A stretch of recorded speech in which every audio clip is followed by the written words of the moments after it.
तो हेलो दोस्तों, कैसे आप सभी। आशा करता हूँ मस्त और स्वस्थ होंगे मेरे भाई। तो दोस्तों, आज ये हमारा प्रैक्टिस सेट नंबर 2 है, जो कि हम लोग यूपी पुलिस कांस्टेबल और यूपी पुलिस होमगार्ड के लिए एक मुहिम छेड़ चुके हैं, जो कि हमने इसके पहले प्रैक्टिस सेट नंबर 1 आप सभी को दे दिया है और ये हमारा प्रैक्टिस सेट नंबर 2 है। तो चलिए दोस्त, अपने प्रैक्टिस सेट को शुरू करते हैं। और यहाँ पर मैं गोल जो है कि 30-40 क्वेश्चन लेकर के आया हूँ, जिसको करने के बाद आप सभी को अपने स्कोर में जरूर बूस्ट होगा मेरे भाई। ये हमारे जीके जीएस का क्वेश्चन पूरा है, जो भी 30-40 क्वेश्चन मैं लेकर के आया हूँ। जीके जीएस का मोस्ट इम्पॉर्टेंट क्वेश्चन है। इसको करने के बाद आपका स्कोर जरूर बूस्ट होगा मेरे दोस्त। और इसको आप UP police home guard, UP constable, SSC के किसी भी एग्जाम के लिए भी आप इसे ले सकते हैं मेरे भाई। तो चलिए दोस्त, यहाँ पे वीडियो को हम लोग शुरू करते हैं। सबसे पहला हमारा क्वेश्चन होगा मेरे भाई, भारतीय संविधान का निर्माण जो है वो कितने वर्षों में पूरा हुआ था। तो चलिए दोस्त, हम बात करते हैं भारतीय संविधान की। उसका निर्माण मेरे भाई जो हुआ था वो 2 साल 11 महीने 18 दिन, यानी कि हमारा ऑप्शन नंबर जो ए है मेरे दोस्त, वो सही हो जाएगा। 2 साल 11 महीने 18 दिन, इतने दिनों में हमारा संविधान जो है वो बन करके मेरे भाई तैयार हुआ था। आगे बढ़ेंगे, क्वेश्चन नंबर 2 की तरफ देखेंगे। संविधान सभा के अस्थाई अध्यक्ष कौन थे। मेरे भाई, जिस समय संविधान सभा का गठन हुआ था उस समय एक अस्थाई अध्यक्ष बने थे, एक अस्थाई बने थे मेरे भाई। सबसे पहले 9 दिसंबर 1946 को पहली बैठक में जो हमारे सच्चिदानंद सिन्हा जी हैं, ये हमारे अस्थाई थे मेरे भाई। ये आप लोग को ध्यान रखना है मेरे भाई। ये हमारे अस्थाई जो कि तिथि थे, अस्थाई मेरे भाई ये थे। और हम बात करेंगे हमारे अस्थाई, आपसे क्वेश्चन में पूछा हुआ है अस्थाई अध्यक्ष, तो वो हमारे मेरे भाई option number B doctor Rajendra Prasad थे। Option number B doctor Rajendra Prasad हमारे अस्थाई सदस्य थे मेरे भाई। अगर बात करें अस्थाई की, तो हमारे सच्चिदानंद सिन्हा हो जाएंगे, जो कि अस्थाई हैं। आगे देखेंगे मेरे भाई, क्वेश्चन नंबर 3 देखेंगे। मेघदूत के रचयिता कौन है। दोस्तों, मेघदूत के रचयिता जो हैं वो हमारे कालिदास हैं। ये कालिदास की रचना है मेरे भाई, बहुत इंपॉर्टेंट रचना है मेघदूत, जो कि कालिदास की रचना है। आगे बढ़ेंगे, क्वेश्चन नंबर 4 देखेंगे मेरे दोस्त। भारत का सबसे बड़ा राज्य जो है वो क्षेत्रफल के अनुसार कौन सा है। ये हमारे 4 जो भी राज्य दिए हुए इसमें सबसे बड़ा, लेकिन आप लोगों को इस बात का ध्यान रखना है मेरे दोस्त कि क्षेत्रफल के अनुसार बताना है आप लोगों को। क्षेत्रफल के अनुसार हम बात करें तो हमारा हो जाएगा मेरे भाई राजस्थान। अगर यही आपसे क्वेश्चन पूछता कि बताइए जनसंख्या के आधार पर सबसे बड़ा राज्य कौन सा है, तो आपका उत्तर प्रदेश हो जाता है मेरे दोस्त। लेकिन यहाँ पे पूछा गया है मेरे भाई क्षेत्रफल के अनुसार, तो आपका राजस्थान हो जाएगा। आगे बढ़ेंगे मेरे भाई, क्वेश्चन नंबर 5 देखेंगे। भारत छोड़ो आंदोलन जो है वो किस वर्ष प्रारंभ हुआ था। मेरे भाई, ये मॉडर्न हिस्ट्री का क्वेश्चन है, भारत छोड़ो आंदोलन। मेरे भाई, बात करें इस भारत छोड़ो आंदोलन की, तो ये हमारे भाई 1942 के अंदर जो है इसका नारा लगाया गया था अंग्रेजों को भगाने के लिए कि भारत छोड़ो। ये आंदोलन उस वक्त चलाया गया था, 1942 में शुरू किया गया था मेरे भाई, भारत छोड़ो आंदोलन। बहुत ही इंपॉर्टेंट क्वेश्चन है मेरे दोस्त, एसएससी के किसी भी एग्जाम में यहाँ से क्वेश्चन पूछा जाता है। इन क्वेश्चन को आप जरूर कर लीजिएगा मेरे दोस्त। इसके पहले भी हमने प्रैक्टिस सेट नंबर 1 अपलोड कर दिया है, ये प्रैक्टिस सेट नंबर 2 है। इसी तरह से हम लोग 20-25 प्रैक्टिस सेट आप लोगों को करना है मेरे दोस्त। चलिए आगे बढ़ते हैं, क्वेश्चन नंबर 6 देखते हैं। गुप्त वंश का संस्थापक कौन था। मेरे भाई, बात करें हम गुप्त वंश की, जैसा कि आप सभी को पता है कि हमारे भारत के इतिहास में बहुत सारे वंश हुए मेरे भाई, बहुत सारे वंश ने यहाँ पे जो है रूल किया है। उसी में से एक वंश है मेरे दोस्त गुप्त वंश। गुप्त वंश की हम बात करें तो हमारे श्री गुप्त, जो ऑप्शन नंबर सी है, इन्होंने इसकी स्थापना की थी। आगे देखेंगे मेरे दोस्त, क्वेश्चन नंबर 7 की तरफ बढ़ेंगे। ये हमारा क्वेश्चन है योजना आयोग का, यानी कि प्लानिंग कमीशन का मेरे भाई। प्लानिंग कमीशन की हम बात करें, योजना आयोग की हम बात करें, इसका गठन कब हुआ था। आपसे प्रश्न पूछा गया है कि बताइए योजना आयोग का गठन कब हुआ था। तो मेरे दोस्त, योजना आयोग का जो गठन हुआ था वो 1950 के अंदर हुआ था। यहीं पे अगर आपसे पूछ सकता था कि बताइए पहला जो आपका प्लानिंग कमीशन, पहला जो योजना था वो किस वर्ष शुरू हुआ था, तो मेरे भाई 1950 1951 के अंदर शुरू हुआ था। लेकिन इस योजना आयोग का गठन जो है मेरे भाई वो 1950 में ही हो गया था। आगे बढ़ेंगे मेरे भाई, क्वेश्चन नंबर 8 देखेंगे। क्वेश्चन नंबर 8 क्या कह रहा है, नील दर्पण नाटक के लेखक कौन है। जो हमारे भाई नील दर्पण है, ये एक नाटक है, इसके लेखक के बारे में पूछा, इसके लेखक कौन थे, वो हमारे हो जाएंगे मेरे भाई ऑप्शन नंबर सी दीनबंधु मित्र हो जाएंगे। क्वेश्चन नंबर हम 9 की तरफ बढ़ेंगे। इसी तरह से मेरे भाई एकदम प्यार से, एकदम आस्थिल से हम लोग उसको पढ़ेंगे पूरे क्वेश्चन को। क्वेश्चन नंबर 9 की तरफ देखेंगे, विश्व पर्यावरण दिवस कब मनाया जाता है। दोस्तों आप सभी को मैं बता दूं कि ये जो दिवस वाले क्वेश्चन होते हैं ये बच्चों को बहुत बोरिंग लगते हैं, क्योंकि ये रोज ही कुछ ना कुछ दिवस रहता है, बच्चों को याद करने में बहुत समस्या होती है।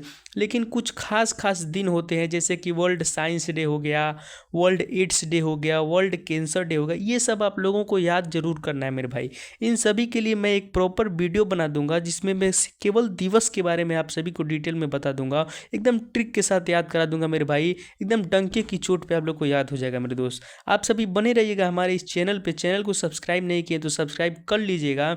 चलिए क्वेश्चन नंबर 9 जो है हमारा, विश्व पर्यावरण दिवस कब मनाया जाता है इसके बारे में बात करेंगे। ये जो हमारा भाई ऑप्शन नंबर बी दिख रहा है आपको, 5 जून को विश्व पर्यावरण दिवस मेरे भाई मनाया जाता है। आगे बढ़ेंगे, क्वेश्चन नंबर 10 की तरफ देखेंगे, भारत का राष्ट्रीय पुष्प कौन सा है। तो बच्चों ये आप सभी को पता होगा, ये छोटे क्लास के बच्चे भी जानते होंगे कि भारत का राष्ट्रीय पुष्प कौन सा है। आप सोच रहे होंगे मेरे भाई, आप सोच रहे होंगे कि इतना इतना आसान क्वेश्चन क्यों करा रहे हैं भैया। तो देखो ऐसे ही आसान क्वेश्चन आप सभी को यूपी होमगार्ड और कांस्टेबल में देखने को मिलता है मेरे भाई, इसलिए मैं आप सभी को करा रहा हूँ। बहुत से बच्चों को ये भी नहीं पता होगा मेरे भाई, बहुत से ऐसे बच्चे हैं, आप विश्वास करिए ऐसे बच्चे हैं जिन्हें नहीं पता है। आगे देखेंगे क्वेश्चन नंबर 11 की हम बात करेंगे, संविधान का अनुच्छेद 21 जो है वो किससे संबंधित है। संविधान का जो अनुच्छेद 21 है मेरे भाई, वो हमारे, हम बात करेंगे अनुच्छेद 21 की। तो देखिए ये क्या ये समानता का अधिकार है। तो नहीं मेरे भाई, समानता का अधिकार नहीं है। क्या ये धार्मिक स्वतंत्रता, नहीं धार्मिक स्वतंत्रता भी नहीं है। क्या ये शिक्षा का अधिकार, नो, ये हमारा जीवन एवं व्यक्तिगत स्वतंत्रता की जो है अनुच्छेद 21 में लिखा गया है मेरे भाई। जीवन यानी हमारे लाइफ से रिलेटेड जो स्वतंत्रता है, जो फ्रीडम है, उसके बारे में इसके अंदर लिखा गया है मेरे दोस्त। एक एक क्वेश्चन को एकदम आप लोगों को समझा करके चलूंगा। आइए क्वेश्चन नंबर 12 देखेंगे, समय भले ही लूंगा लेकिन आप लोगों को क्वेश्चन एकदम क्लियर करके जाऊंगा मेरे दोस्त, आप सभी को कहीं भी किसी प्रकार की दिक्कत नहीं होनी चाहिए। क्वेश्चन नंबर 12 देखेंगे, दक्षिण भारत का काशी किसे कहा जाता है। दोस्तों हमारे उत्तर भारत का काशी आप सभी को पता है बनारस में, लेकिन यहाँ पूछ रहा है कि दक्षिण भारत में बताइए वो कौन सी जगह है जिसको काशी कहा जाता है। तो मेरे भाई क्वेश्चन ऑप्शन नंबर आपका बी जो है कांचीपुरम, इसको हमारे भाई दक्षिण भारत का जो है, दक्षिण भारत का काशी कहा जाता है। आगे मेरे भाई देखेंगे यहाँ पे ये जो खुल गया है, ये पीपीटी देखेंगे, क्वेश्चन नंबर 13 देखेंगे, भारत का पहला गवर्नर जनरल कौन था। मेरे भाई बात करें भारत के गवर्नर जनरल की, आप सभी को यहाँ से भी क्वेश्चन जरूर पूछता है। आप सभी के लिए मैं एक प्रॉपर वीडियो इसका भी दे दूंगा जो कि गवर्नर जनरल का है, और यहाँ से क्वेश्चन जरूर पूछा जाता है मेरे भाई, एकदम मैं 100% गारंटी लेता हूँ कि यहाँ से जो क्वेश्चन पूछा जाएगा। क्वेश्चन नंबर 13 में हमारे भारत के पहले गवर्नर जनरल के बारे में पूछा गया है, वो हमारे भाई, वो हमारे वारेन हेस्टिंग है। आगे देखेंगे, मानव शरीर की सबसे बड़ी ग्रंथि कौन सी है। हमारे मानव शरीर में सबसे बड़ी ग्रंथि की हम बात करें, ऑप्शन नंबर आपका सी है यकृत। यकृत यानी आपका लीवर जो है वही आपका जो है सबसे बड़ी ग्रंथि है। आगे देखेंगे मेरे दोस्त, गरीबी हटाओ का नारा जो है वो किस प्रधानमंत्री ने दिया था, गरीबी हटाओ का नारा। तो दोस्तों मैं आप सभी को बता दूं कि ये प्लानिंग कमीशन के तहत जो उस समय योजना जो बनाई गई थी, 5वीं योजना जो थी, पंचवर्षीय योजना जो थी, उसमें जो योजना नंबर 5 थी, 5वीं योजना, उस समय जो हमारे देश की प्रधानमंत्री थी वो थी इंदिरा गांधी मेरे भाई। और इंदिरा गांधी ने ही उस वक्त नारा दिया था कि गरीबी हटाओ, गरीबी हटाओ का नारा जो है उसी समय दिया गया था मेरे भाई, इंदिरा गांधी के द्वारा। ये बात आप लोग याद रखिएगा। क्वेश्चन नंबर 16 देखेंगे, भारत में पहली जनगणना कब हुई थी। दोस्तों यहाँ से बच्चे, बहुत से बच्चे कंफ्यूज हो जाते हैं मेरे दोस्त। हम आप सभी को यहाँ इस क्वेश्चन के माध्यम से आप सभी को जनगणना का ये क्वेश्चन कंफर्म कर देंगे जिसमें आपको कोई कन्फ्यूजन नहीं होगा। देखिए मेरे दोस्त, सबसे पहले हम बात करें पहली जनगणना की, तो आपकी 1872 में हुई थी। लेकिन लेकिन लेकिन लेकिन अगर आपसे ये पूछ दे कि बताइए दशकीय आधार पर जो पहली जनगणना कब हुई थी, तो आपका 1881 हो जाएगा। 1881 से लेकर के अब तक जो है वो दशकीय आधार पे जो है जनगणना हो रही है मेरे दोस्त। लेकिन आपका प्रश्न ऐसा नहीं पूछा गया है, वो बस पूछ रहा है कि पहली जनगणना कब हुई थी, तो आपका 1872 ही जो है सही आंसर हो जाएगा। लेकिन अगर दशकीय आधार पे पूछेगा तो आप लोग 1881 करके आएंगे। करके आना है मेरे दोस्त, आप कर देंगे ना इसको। चलिए आगे देखेंगे, क्वेश्चन नंबर 17 की हम बात करेंगे।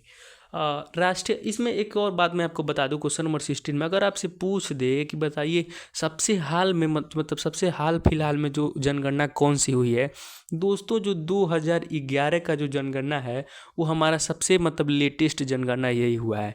2011 के बाद 2021 में होने वाला था, लेकिन आप सभी को पता है कि उस समय महामारी कोरोना चल रहा था, इसके वजह से नहीं हो पाया। 26 में जो है इस होने की जनगणना, इसको आशंका है मेरे भाई, आगे देंगे। 17 की हम बात करें, राष्ट्रीय मानवाधिकार आयोग की स्थापना कब हुई थी। राष्ट्रीय मानवाधिकार की हम बात करें मेरे भाई, तो ये हमारा क्वेश्चन ऑप्शन नंबर सी 1993 जो है राष्ट्रीय मानवाधिकार की जो इस समय स्थापना हुई थी। क्वेश्चन नंबर 18 देखेंगे, वंदे मातरम किस पुस्तक से लिया गया है। तो मेरे भाई वंदे मातरम की हम बात करें, यहाँ से क्वेश्चन जरूर पूछा जाता है। ये आपका ऑप्शन नंबर बी जो हो जाएगा, आनंद मठ जो है, यहाँ से आनंद मठ पुस्तक से मेरे भाई वंदे मातरम लिया गया था। क्वेश्चन नंबर 19 देखेंगे, भारत में राष्ट्रपति शासन किस अनुच्छेद के अंतर्गत लगाया जाता है।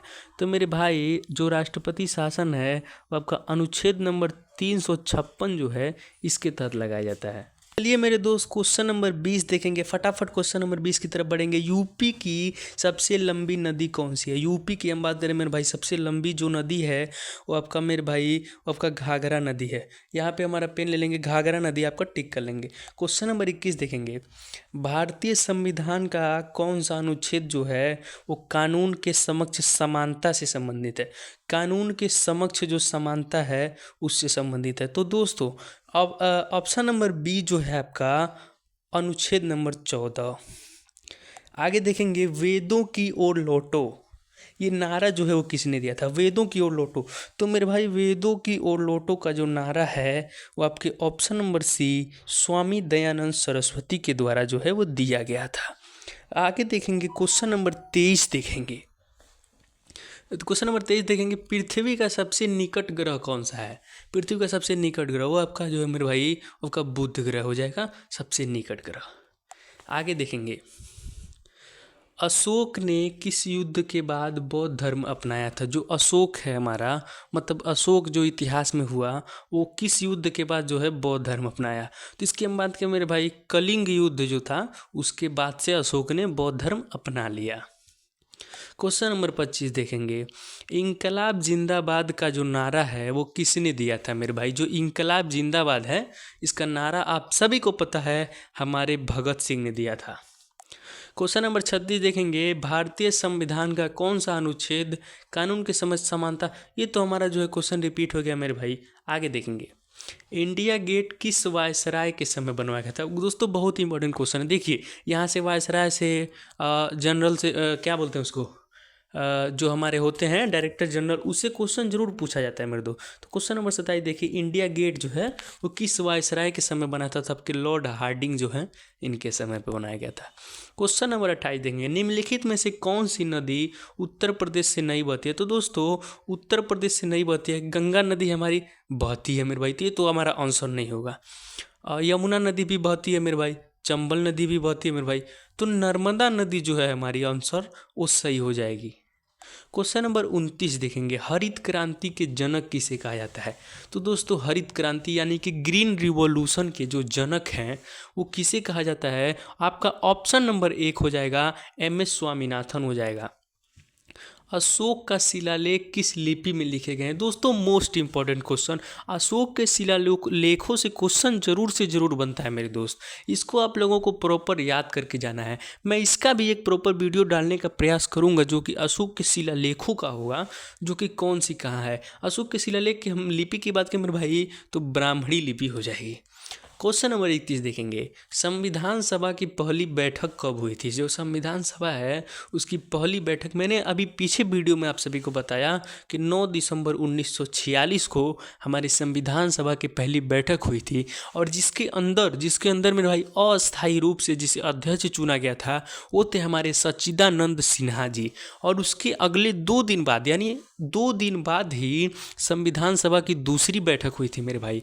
जो दूसरी बैठक हुई थी वो 11 दिसंबर 1946 को हुई थी, और इसी दिन मेरे भाई संविधान सभा के जो अस्थायी रूप से यानी परमानेंट रूप से अध्यक्ष चुना गया था जो कि डॉक्टर राजेंद्र प्रसाद को चुना गया था। क्वेश्चन नंबर 22 देखेंगे, दूध का राष्ट्रीय डेयरी विकास बोर्ड एनडीडीबी कहाँ स्थित है? तो मेरे भाई जो है वो आनंद में स्थित है। क्वेश्चन नंबर 33 देखेंगे, मानव शरीर में इंसुलिन हार्मोन किस अंग से सावर्तित होता है? मेरे भाई इंसुलिन हार्मोन की हम बात करें हमारे अग्नाशय, ऑप्शन नंबर बी यहाँ से।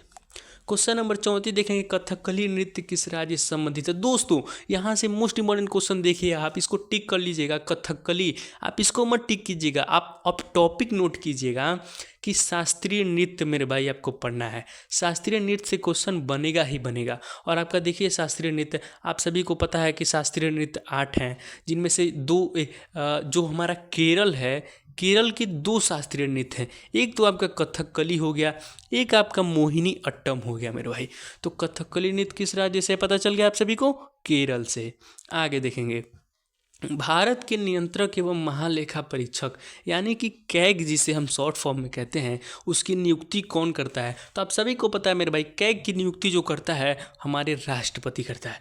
क्वेश्चन नंबर हम 36 की तरफ बढ़ेंगे। अब देखिए दोस्तों, धीरे धीरे हम क्वेश्चन को समझते हुए आगे बढ़ रहे हैं, आप सभी को समझाते हुए मेरे भाई। क्वेश्चन नंबर 36 देखेंगे। वीडियो अच्छा लगे तो आप लोग लाइक जरूर कर दीजिएगा मेरे दोस्त। निम्न में से कौन सा विटामिन आँखों के लिए आवश्यक है? आपका विटामिन ए मेरे भाई आँखों के लिए आवश्यक है। क्वेश्चन नंबर 37 देखेंगे मेरे दोस्त। उत्तर प्रदेश का सबसे बड़ा जिला जो है वो क्षेत्रफल की दृष्टि से कौन सा है? उत्तर प्रदेश का सबसे बड़ा जिला दोस्तों, यूपी जीके का सवाल है, जो कि सोनभद्र हो जाएगा। क्वेश्चन नंबर 38 देखेंगे, पंचायती राज व्यवस्था को संवैधानिक दर्जा किस संशोधन में मिला था? आप सभी टॉपिक नोट कीजिएगा, संविधान संशोधन। यहाँ से क्वेश्चन जरूर पूछता है मेरे भाई। जो भी टॉपिक मैं बता रहा हूँ उसको आप लोग नोट कर लीजिएगा, जो कि उसको आप सभी को पढ़ना ही पढ़ना है। ऑप्शन नंबर सी हो जाएगा 73वां संशोधन। इसके यहाँ पे दोस्तों पंचायती राज व्यवस्था को यहाँ पे दर्जा दिया गया था। भारत में सबसे पहले सूर्य किस राज्य में दिखाई देता है? दोस्तों शायद ये हमारा आखिरी क्वेश्चन, हाँ मेरे दोस्त ये हमारा आखिरी क्वेश्चन है, और इसका जवाब आप सभी कमेंट के अंदर देंगे मेरे भाई। आप सभी कमेंट के अंदर इसका जवाब जरूर दीजिएगा मेरे दोस्त। कमेंट के अंदर इसका जवाब दीजिएगा, आप सभी इसको जवाब जरूर दीजिएगा मेरे भाई। भारत में सबसे पहले जो सूर्य है वो किस राज्य में दिखाई देता है? चलिए दोस्त, इसी के साथ वीडियो को एंड करते हैं। आप सभी को आई होप मज़ा आया होगा। ऐसे क्वेश्चन को करने के बाद आप सभी का स्कोर जरूर बूस्ट होगा, और इसी तरह लगातार हमारे प्रैक्टिस सेट को फॉलो करते रहिए। आप सभी का हमें डेली हम आप सभी का 50 क्वेश्चन जो है वो रेडी कर देंगे। यहाँ से आप सभी का प्रैक्टिस हो जाएगा, और टॉपिक जो मैं बताऊँ मेरे दोस्त उसको आप लोग नोट कर लीजिए। और मैं आप सभी को बता दूँ कि मैं जो भी इंपॉर्टेंट टॉपिक्स हैं उसका भी अलग से मैं प्रॉपर वीडियो बना करके डाल दूंगा मेरे दोस्त, एकदम ट्रिक के साथ, एकदम आसानी से आपके दिमाग में बैठ जाएगा मेरे दोस्त। चलिए दोस्त, थैंक यू। चैनल को सब्सक्राइब नहीं किए तो सब्सक्राइब कर लीजिएगा। थैंक यू मेरे दोस्त।